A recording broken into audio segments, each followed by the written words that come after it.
അദ്ദേഹം ചോദിച്ച പോലെയാണെങ്കിൽ ദ്വൈതവും അദ്വൈതവും അദ്ദേഹം ചോദിച്ച പോലെയാണെങ്കിൽ ദ്വൈതവും അദ്വൈതവും രണ്ടും കൂടി നമ്മൾ സമന്വയിപ്പിച്ചു കൊണ്ടുപോവുകയാണെങ്കിൽ നമുക്കൊരിക്കലും ധ്യാനം എന്ന് പറഞ്ഞൊരു അവസ്ഥയെ പ്രാപിക്കാൻ സാധിക്കുമോ?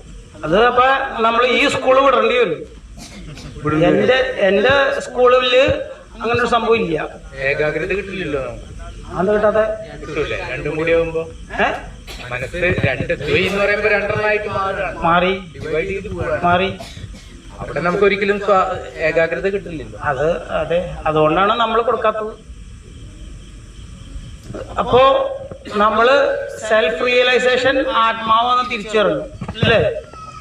പരമാത്മാവാന്ന് തിരിച്ചറിഞ്ഞു ഇല്ലേ? അതിന്റെ ഒരു അംശമാണ് ഇതിന്റെ ഉള്ളിൽ ഇരിക്കണെന്നും തിരിച്ചറിഞ്ഞു. പിന്നെ ഇതിന് വേറെ ആളുടെ ആവശ്യമുണ്ടോ? ഇതെല്ലാം റിയലൈസ്ഡ് ആയി. നിങ്ങളെ അതിനു വേണ്ടി മാത്രമാണ് ആസ്ട്രൽ ട്രാവൽ നടത്തുന്നത്. ബാബായോ എന്നോട് പറഞ്ഞിട്ടില്ല നിങ്ങൾ ആസ്ട്രൽ ട്രാവൽ കൊണ്ടാണെന്നും എന്നോട് പറഞ്ഞിട്ടില്ല. പക്ഷെ നിങ്ങൾ റിയലൈസ്ഡ് ആവണം. കാരണം ഞാൻ അനുഭവിച്ചിട്ടുണ്ട് ഈ ദ്വൈതത്തിൽ നിന്ന് വിടാൻ വേണ്ടിയിട്ട്. എനിക്ക് പറ്റിയിട്ടില്ല. എത്ര നാള് നടന്നറിയാമോ ദ്വൈതത്തിൽ നിന്ന് അദ്വൈതത്തിലേക്ക് ചാടാൻ വേണ്ടിയിട്ട്? കാരണം നമുക്ക് മനസ്സ് തോന്നില്ല. കാരണം ഭദ്രകാളിയൊക്കെ വന്നിട്ട് കയറി കഴിഞ്ഞില്ല, അരമണിക്കൂർ ഇങ്ങനെ നിൽക്കും.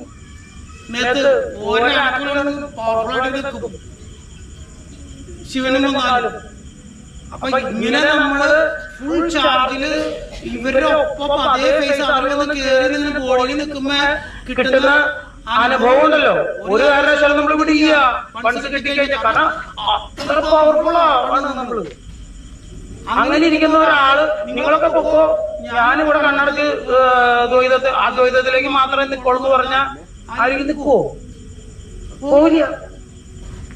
അതുകൊണ്ടാണ് നിങ്ങൾ സ്ലോ ആയിട്ട് ഞാൻ തുടക്കത്തിൽ തന്നെ നിങ്ങളോട് ഒന്നും വിടണ്ട, നിങ്ങൾ പോകുന്ന ക്രിയയെ കൂടെ പൊക്കോളൂ, ഏതാ മന്ത്രം ചൊല്ലിക്കോളൂ. പക്ഷെ കുണ്ടലിന് കഴിഞ്ഞാൽ ഇതൊക്കെ വിടണം. അപ്പഴേക്ക് നിങ്ങളൊരു പരുവത്തിലാവണം. എനിക്ക് 1 മാസം പിടിച്ചു ഈ സാധനം വിടാൻ വേണ്ടി. 1 മാസത്തെ കൂടുതൽ പിടിച്ചു. പിന്നെ ഞാൻ വേ ചെയ്യാൻ തുടങ്ങി. ഞാൻ എക്സ്പീരിയൻസ് ചെയ്ത് എങ്ങനെയാ വേ ചെയ്യാൻ തുടങ്ങി. മനസ്സ് ദ്വൈതത്തിൽ നിന്നുകൊണ്ട് നമ്മൾ മന്ത്രത്തിൽ നിന്നുകൊണ്ട് എത്ര എനർജി കിട്ടുമെന്ന് നമ്മൾ എക്സ്പീരിയൻസ് ചെയ്യും. ഇത് കഴിഞ്ഞ് കണ്ണടച്ച് ധ്യാനത്തിൽ ഇരുന്നുകൊണ്ട് എത്ര എനർജി കിട്ടും നോക്കും. ഇങ്ങനെ പല ദിവസം ഇങ്ങനെ വേ നോക്കിയപ്പോ 2-1 ആദ്യം തോന്നി. ഇത് കഴിഞ്ഞപ്പോ നേരെ ക്ലാസ് മാറിപ്പോയി. അപ്പൊ മനസ്സിലായി യഥാർത്ഥത്തിൽ അതാണ് റിയൽ. അപ്പോഴേ മനസ്സിലാവുള്ളൂ. അതുവരെ നമുക്ക് ഇത് കൺഫ്യൂഷൻ തന്നെയാണ്, ദ്വൈതമാണോ അദ്വൈതമാണോ എന്നുള്ളത്. കാരണം ഇത് വിടാൻ ഭയങ്കര പാടാ. മനസ്സ് എക്സ്പീരിയൻസ് ചെയ്ത് കഴിഞ്ഞാൽ പിന്നെ ഒരിക്കലും വിടാൻ തോന്നില്ല. അത്രയും ചാർജൊക്കെ കിട്ടുന്നത്. ഇതുകൊണ്ടാണ് നിങ്ങൾക്ക് നിങ്ങളുടെ മൂർത്തി സേവനയും മൂർത്തിയുടെയോ അല്ലെങ്കിൽ വീട്ടിലെ നേരത്തെ ചോദിച്ച മാതിരി കുടുംബ പരദേവതയ്ക്ക് എന്ത് സന്തോഷമായിരിക്കും അറിയുമോ? നിങ്ങൾ ഇവിടുന്ന് ഈ ഫേസിലേക്ക് എത്തുമ്പോ എന്റെ അമ്മ, ഞാൻ ഇവിടെ ഞങ്ങൾക്ക് കുടുംബ ദേവതയുണ്ട്, അവിടെ ചെന്ന് ഭദ്രകാളിയാ ചെന്നിരുന്നിട്ടുണ്ടല്ലോ, മടിയിൽ കയറ്റിയിരുന്ന്. ആദ്യം അവിടെ ഇതുണ്ട്, ദുർഗാ ക്ഷേത്രമുണ്ട്. ദുർഗയുടെ അപ്പുറത്താണ് ഭദ്രകാളി ചെറുതാ, പക്ഷെ പവർഫുൾ ആണ്. അപ്പൊ ദുർഗയുടെ അടുത്ത് കയറിയിരുന്നപ്പോ സ്വാമി ഇതിന് പൂജയ്ക്ക് വേണ്ടിയിട്ട് എന്നോട് ഒന്ന് പുറത്തിറങ്ങിയിരിക്കൂ എന്ന് പറഞ്ഞു. അപ്പൊ നമ്മൾ അവിടെ ഇരുന്ന് ധ്യാനിക്കാനിരുന്നു. ഭദ്രകാളിനെ ഇല്ലത്തോട് നിർത്തിയേക്കാം, ഇത് രണ്ടുപേരും ചേരൂല. അപ്പൊ അപ്പൊ ഇവിടെ നിന്ന് ഞാൻ കുറച്ചു നേരം ധ്യാനിച്ചു കഴിഞ്ഞപ്പോഴേ ഭദ്രകാളി അവിടെ തുള്ളാൻ തുടങ്ങി. എന്റെ അമ്മോ, എതിര് വൈരാഗ്യത്തോടെ എന്റെ അടുത്ത് അറിയാമോ? അവസാനം ഓടിയോട് ഇവിടുന്ന് ഓടി ഇല്ലത്തേക്ക് ഓടി. അവിടെ ചെന്ന് അതിന്റെ ഉള്ളിൽ കയറി അവിടെ ഇരുന്ന വഴി അമ്മ മടിയിലിരുത്തിയിട്ട് ഒരു കുട്ടീനെ കൊച്ചിങ്ങനെ താലു വിളിക്കും. അതേമാതിരി നമ്മളെ ഐസ് പോലെ അത്രയും ആനന്ദത്തിലായിരുന്നു നമ്മള്, അത്ര ആനന്ദത്തില്. അപ്പൊ നമ്മള് ദ്വൈതം വിട്ട് അദ്വൈതത്തിലേക്ക് പോയിട്ടും അമ്മ നമ്മൾ അത്രയും കെയർ ചെയ്ത് നമ്മൾ മടിയിലിരുത്തി ഇങ്ങനെ ആനന്ദിപ്പിക്കുമ്പോ അതിന്റെ അർത്ഥം എന്താ? നമ്മള് ട്രാക്ക് മറിയുന്നതാണോ? അതിനുശേഷം അങ്ങോട്ട് വിളിച്ചിട്ടില്ല, ചെല്ലാൻ പറഞ്ഞിട്ടില്ല. ഞാനിപ്പോ പോയിട്ടില്ല, എത്ര നാളെന്നറിയാം ആ അമ്പലത്തിൽ പോയിട്ട്. അവര് വിളിക്കും നമ്മളെ, അങ്ങനെ ആവശ്യം വരുമ്പോ വിളിക്കും നമ്മളെ അമ്പലത്തിലേക്ക് ചെല്ലാൻ. കഴിഞ്ഞ മാസം ഞങ്ങള് ഷിമോഗയിലായിരുന്നു. അപ്പോ ആ സിനിമയില് അവിടെ ശങ്കരാചാര്യ അവിടെ പോയിരുന്നു. ഞാൻ പറഞ്ഞറിയില്ല.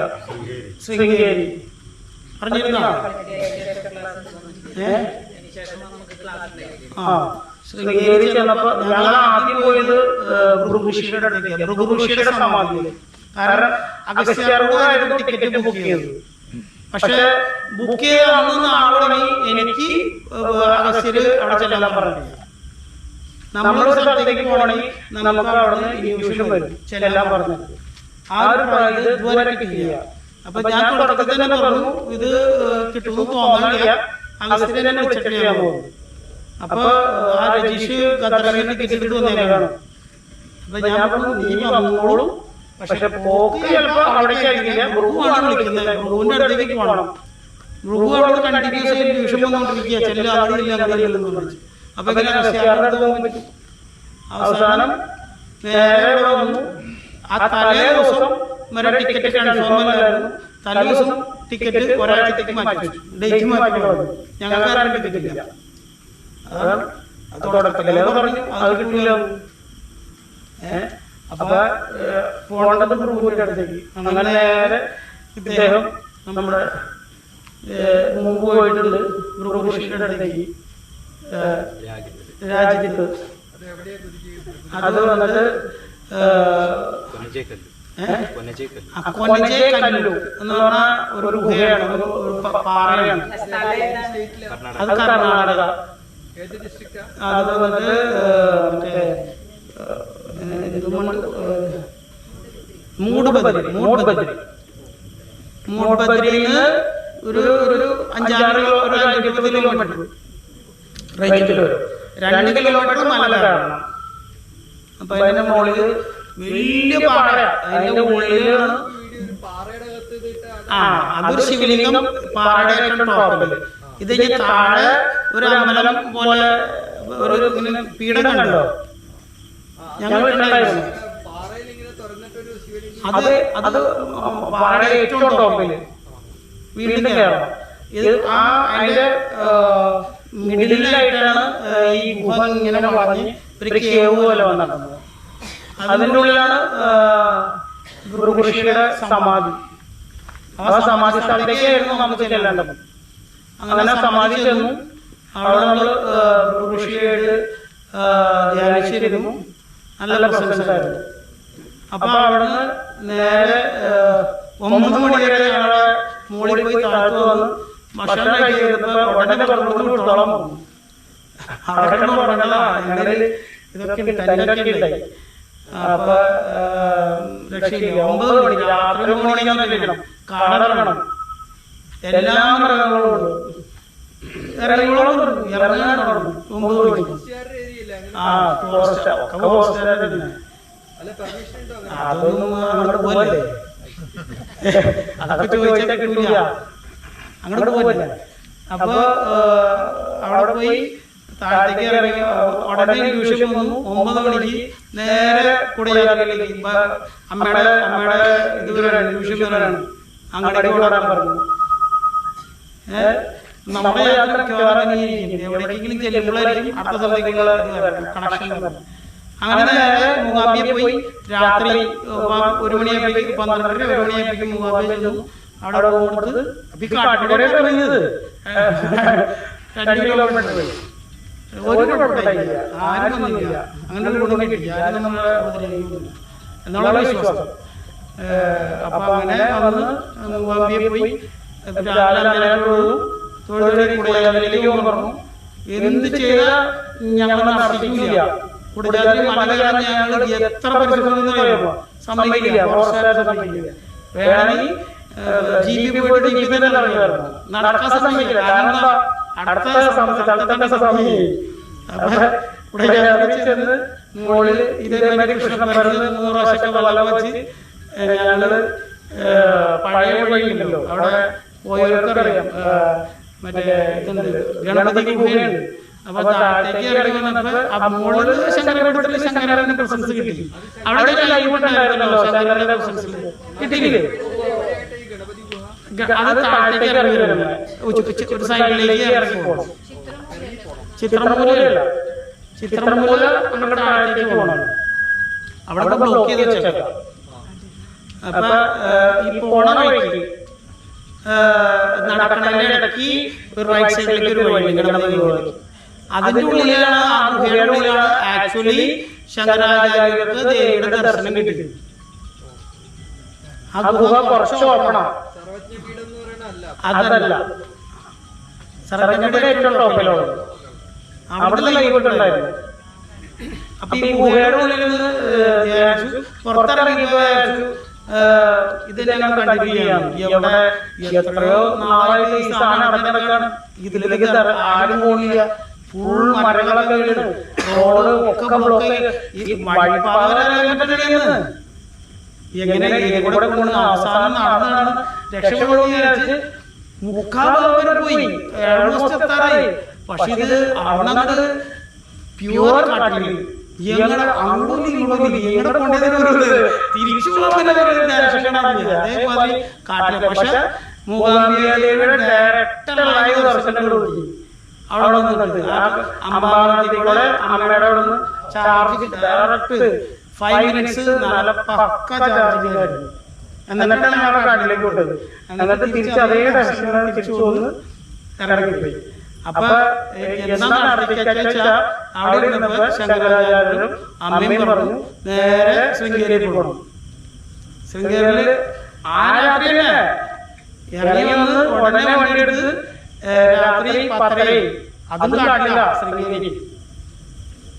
രാത്രി 10:10 നിങ്ങൾ ശൃംഗേരിയിലെത്തി റൂം കൊടുത്തു. പിറ്റേ ദിവസം രാവിലെ മെഡിറ്റേഷൻ ചെയ്യാൻ എത്തി.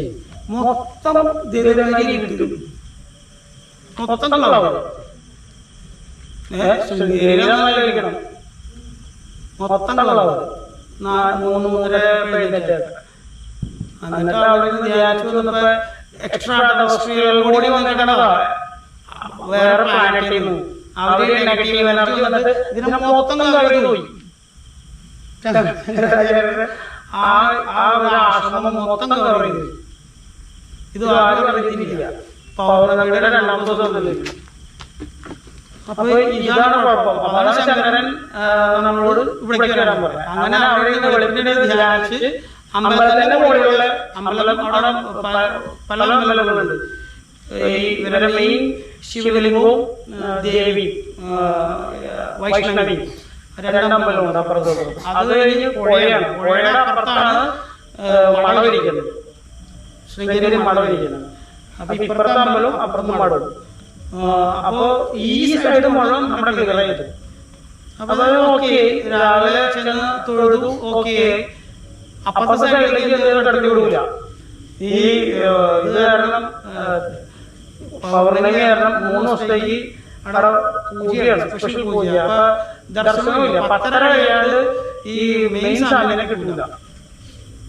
അപ്പൊ ഇത് സ്വാമിയോട് പറയണം. അതിനിടയ്ക്ക് ഞങ്ങൾ 5 മണിയായപ്പോ അതിന്റെ അപ്പുറത്തുള്ള ഒരു ഇതിന്റെ പൊക്കത്തില് പഴയ ക്ഷേത്രമുണ്ട്, അതും ശിവനാണ്.